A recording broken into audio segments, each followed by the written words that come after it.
Սիրելի հայրենակիցներ, իսկապես կարևոր հարց ենք քննարկում, մանավանդ մեր նման անվտանգային խնդիրներ ունեցող երկրի համար, իսկապես կարևոր է, որ հասարակությունը լինի արդար, հասարակությունում լինի արդարություն եւ հավասարություն, դրա համար իսկապես շատ կարևոր է հասկանալ, ի վերջո մենք հիմա պայքարում ենք կոռուպցիայի դեմ, թե մի քիչ ուրիշ ուղղությամբ ենք շարունակում, ես փաստերով փորձեմ ցույց տալ, բայց միջև այդ ռեպլիկի կարգով ես ուզում եմ մեր հանրության ուշադրությունը հրավիրել են պարզ հանգամանքին, որ այս 7 արդեն 8-րդ տարվա ընթացքում այս իշխանությունը տենց էլ չկողմնորոշվեց, ի վերջո մենք ընդդիմադիրներս միլիոնների թալանած ու դրա մեջ լող տվող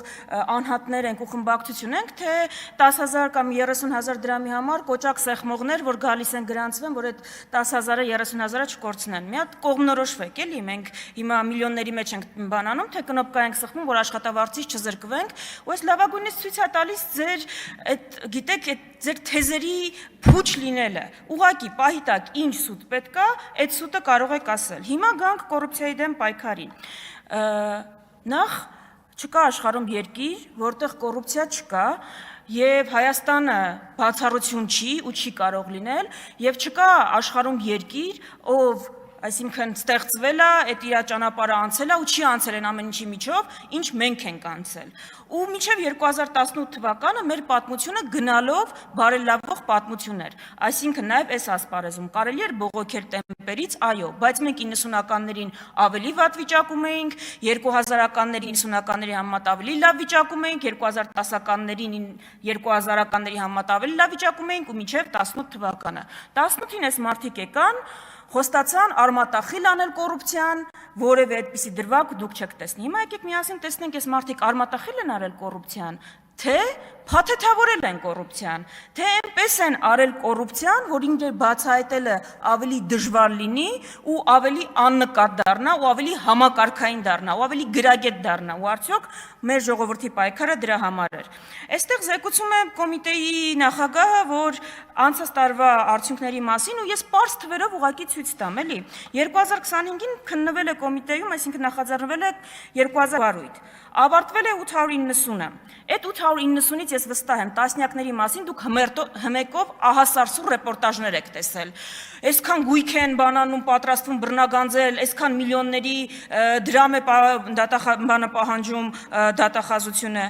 Բայց գիտեք, քանիսն է կարճվել այդ գործերից, այդ 8000-ից, այդ 800-ից։ 70%-ը 617-ը, ընդամենը 270 ուղարկվել է դատարան ու հələ այնտեղ հարց է, կփլվի, թե կշարունակի մնալ։ Այսինքն, այս մարդիկ շոուի բեմադրելու բան են, մասնագետներ են։ Ուղղակի ձեզ իրոք պետք է այդ մասով բան անել, կրեդիտներ տալ, դուք իսկապես բրենդինգի ու շոուի մասնագետներ եք։ Ինչ ձեզ տան, շոու կսարքեք դրանից։ Նես կփաթեթավորեք ու կբրենդավորեք, որ մարդ զարմացած կմնա։ Հիմա գալիս ենք այս իշխանության, ապօրինի գույքից խոսենք։ Ինչ են մեզ ասում, գալիս են այստեղ կարդում են այս վարույթներից մի հատվածներ ու ասում են, տեսեք ինչ թալանա տեղ ունեցել, դատարանի վճիռները չկան, որևէ բան ապացուցված չի, մեծ մասը դրանք դատարանում փլվում են։ Հիմա մարդիկ, դուք այդ հայտարարություններն եք լսում, բայց մարդկանց բացատրությունները այդ հայտարարությունների մասին չեք լսում, այս վերջերս նույն Լևոն Մկրտչյանի գործով, ինչա մարդը ասում։ Պարզ մի նախադասություն ուղղակի 2025 թվականի դեկտեմբեր ամսին անհասկանալի պայմաններում որոշվում է, որ ինձնից մի թիվ պետք է գանձվի։ 2026-ի հունվար ամսին 10 անգամ ավել թվով հայց է ներկայացվում դատարան։ 26-ի մարտի 2-ին հանդես է գալիս հրապարակային հայտարարություն, որում գումարի չափը բոլորովին այլ է։ Սիրելի քաղաքացիներ, ինչի մասին է այս խոսում։ Խոսում է նախընտրական տենդի մասին։ Ինչ է տեղի ունեցել։ Այս մարդիկ եկել են խոստումով կոռուպցիան արմատախիլ անելու, կոռուպցիոներներին նստեցնելու, որևէ բան չեն արել, եկել է ընտրություն, դուք իրենց հարցնում եք, բայց ձեր խոստումները ինչ եղան, 6 ամիս առաջ ոտու ձեռ ընկած, այսպիսի փնթի գործեր են հրապարակում, հմեկը ռեպորտաժներ է պատրաստում, այն կարգի փնթի, որ մեկի գործի մեջ copy paste կա լրիվ ուրիշ մարդու գործը։ այդ կարգի գործերով ձեզ ուզում են ասեն մեզ քվետվեք 8 տարի ղեկավարել ենք երկիրը, նախընտրական խոստումները չենք արել, որ 13 տարի ղեկավարենք, որ 4.5 տարի էլի բան չանենք, վերջին 6 ամիս ընտրություններից առաջ գանք ձեզ ասենք, էլի կոռուպցիայի դեմ ենք պայքարում, խաղաղություն ենք բերում։ Ես ուզում եմ դուք լավ հասկանաք, ՔՊԻ-ն ընտրել նշանակում է ընտրել, որ իրենք 4.5 տարի էլի բան չանեն, վերջի 6 ամիսը ոտու ձեռ ընկած գան ձեր դռները, խոստանան նույնը ինչ որ նախորդ ընտրություններին են խոստացել, խաբեն ձեզ, այս գործերը էլի ցենց ուռճացված թվերով ներկայացնեն ու ոչինչ չանեն հաջորդ 4.5 տարիներում։ Հիմա մենք հասկանանք, այս ուժը սուրբ է, թե նույն այսինքն նույն կոռուպցիայի մեջ թաթախված բանն է, ուժն է, ուղղակի բրենդավորել են դա։ Գիտեք, ձեզ որևէ մեկը կոռուպցիայի դեմ պայքարին ոչինչ բան չէր կարող ասել։ Ես անձամբ իմ ընտանիքի որևէ անդամի անգամ չեմ պաշտպանի, եթե որևէ այդպիսի գործում թաթախված լինի։ Բայց ձերը կոռուպցիայի դեմ պայքար չի, ձերը քաղաքական վրեժխնդրություն է։ Դուք կոռուպցիոն գործերը հարուցում են մենակ նրանց նկատմամբ, այսինքն հիմնականում նրանց նկատմամբ, ով ձեր դեմ ակտիվ խոսում է։ Հովիկ Աղազարյանի դեմ կոռուպցիոն գործ հարուցվեց, ձեր հետ չհամաձայնվելուց հետո։ Մի երկու դեպք կա, որ ձեր նախկին թիմակիցներ իրանք քավության նոխազներն են։ Իրանք են դերակատարություն են անում, որ ձեր դեմքը պիտի լվան, որ դուք գաք այս ամբիոնից ասեք մենք հոմենակ ընդդիմադիրների դեմ չենք պայքարում։ Ասեմ կոռուպցիայի դեմ եք ուզում պայքարեք, հակակոռուպցիոն կոմիտեի նախագահ, ով ձեզ որևէ բան կասեր, եթե ընդդիմադիրների շարքում լիներ Սերգեյ Բագրատյանը։ Սերգեյ Բագրատյանի կնոջ հանքից ինչ կա։ Ինչ կա, հետքին դատի տվեք, հետքի քննություն, մի բան արեք, մի անհանգստացեք, հիմա, Պարոն Բագրատյան, տեղում խնդրում եմ 25 միլիարդից, անիվի 25 միլիարդից ինչ կա, Աննա Հակոբյանի հանգստացեք, դուք այստեղից ելույթ կունենաք, հերքումը տարածեք ես հետ լրատվականի հետաքննությանն եմ ըղում անում, ինչ եք ուզում, լսեք գաք այստեղից հերքումը տարածեք, դուք ես չի հերքումները չեք տարածում, ու մի վատացեք, հանգստացեք, Տիկին Վարդանյան, մի վարքյան, Պարոն Բագրատյան, խնդրում եմ, ջեր ձղաձուկումները ձեզ պայեք, նորմալ խոսեք, խնդրում եմ մի րոպե անջատեք, էլի, Պարոն Բագրատյան, խնդրում եմ տեղից մի արձագանքեք, Տիկին Հակոբյան դուք նույնպես, համեցեք, շարունակեք, միացեք խոսափողը։ Աջափնյակի մետրոից ինչ կա, 8 տարի խոստացել եք Աջափնյակի մետրոյի նոր կայարան, այդ գիտեք ինչ դարձավ վերջը քրեական գործ դարձավ ձեր նախընտրական հերթական խոստումը։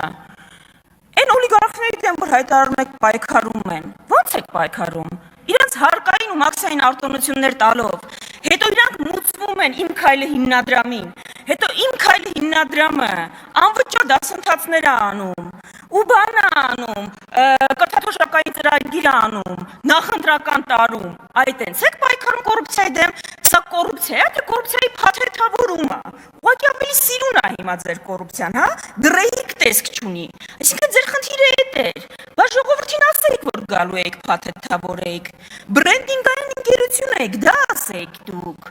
որ այդ կոռուպցիան ավելի նենց է կանելու, որ մարդիկ չկարողանան ծերը գտնել ու տեսնել։ Մի հատ թեմա, որից քիչ է խոսվում, այս թմրը համաճարակը, որ այս երկրում կա, դա կոռուպցիա կա այդտեղ, թե չկա, ո՞նց է լինում, որ դուք ցանկացած ընդդիմադիր գիտեք ինչ է շնչում, ում հետ է հանդիպում, ինչ է անում, բայց չեք կարողանում բացահայտել ովքեր են դպրոցի մոտ թմրադեղեր վաճառում, չեք կարողանում, ուզում եք չեք կարողանում գտնել, ուզում եք չեք կարողանում պայքարել, թե շահառուները ձեր մեջ են նաև, ուզում եք չեք կարողանում գտնել այդ մարդկանց, այսինքն Հայաստանում կա մի հատ տենց բիզնես կայացած համակարգ կա, իշխանությունը չի կարող բացահայտի, ընդդիմադիրը գնում է Գյումրի, իրանք դիմավորում են այնտեղ, ուժայինները, հիմա, ես նաև վերջում անդրադառնամ էլի այս ասֆալտը, այն ասֆալտը, որը դուք հպարտանում եք, 8 միլիարդը ընդհանրապես ձեր վարկը, որ այդքան փաթաթել եք բոլորիս վզին, լավագույն ապացույցն է, 8 միլիարդով Հայաստանում հնարավոր էր նես տեսանելի արդյունք ունենալ, թիփեր կառուցել, ատոմակայաններ կառուցել, ինչ է կարել այդ, ուր է փոշիացել, հեսա գալու են ասեն դպրոց են կառուցել, բայց բյուջեի աճով ինչ է կարել, Այդ ձեր պարտավորությունն է, որ մի կառավարությունը դպրոց չի կառուցել։ Այսինքն այդ միլիարդավոր է, որ վերցրել եք, ձեզնից շատ ենք երևի կառուցել։ Հիմա եւ այս ջղաձգումների մասին երեկվա այսօրվա ես չեմ հասկանում, ձեր խնդիրը ո՞րն է։ Գյումրիի ընտրության արդյունքները դուք չեք բողոքարկել։ Գյումրիում հակաօրինական բան է տեղի ունեցել։ Ինչի դեմ եք պայքարում, ինչը թույլ չեք տալու։ Թող Փաշինյանը հրովարտակ արձակի,